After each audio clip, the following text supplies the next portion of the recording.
What every investor should know about the next bear market.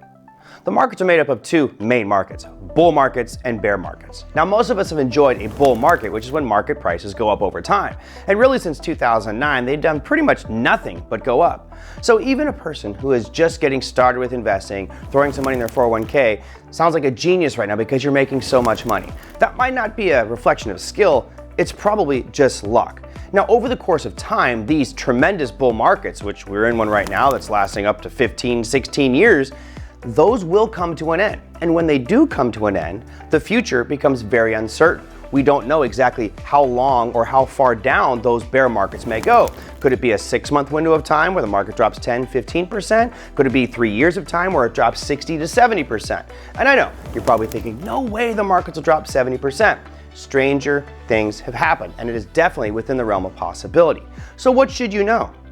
The bottom line is you should have a clear, thought-out plan of how to protect your positions, especially if you're a long-term investor. I mean, imagine you've been holding on to a 401k for the past 40 years of your work history. You're just about to retire. Your account's at $5 million, and all of a sudden the market drops 50% in a 1-year span of time, and you're left with 2.5 million, not 5. That's going to damage your financial future and change your plans completely. So you want to have a plan that says when the markets do certain things, when they meet certain thresholds on that price chart, whether you're looking at a monthly, a weekly, or even daily charts, there needs to be a point where you say, enough is enough. We'll implement stop losses to get out of those positions and not take further losses.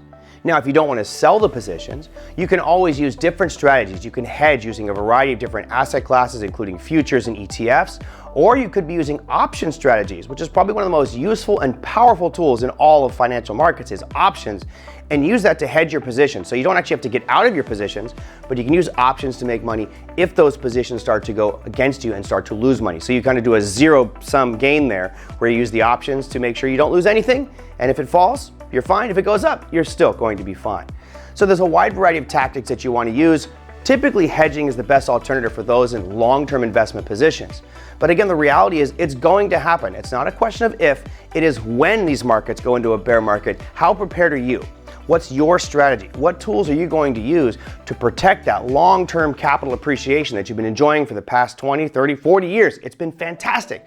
Don't give that money back. Have a plan in place. At Trading Academy, we teach a lot about technical analysis and what are those circuit breakers? What numbers and variables should you be looking at to get out of your positions or begin hedging your portfolio should we go into a bear market. If you'd like to learn more, we invite you to subscribe to our YouTube channel or register for our free trading and investing workshop using the link below or scan the QR code.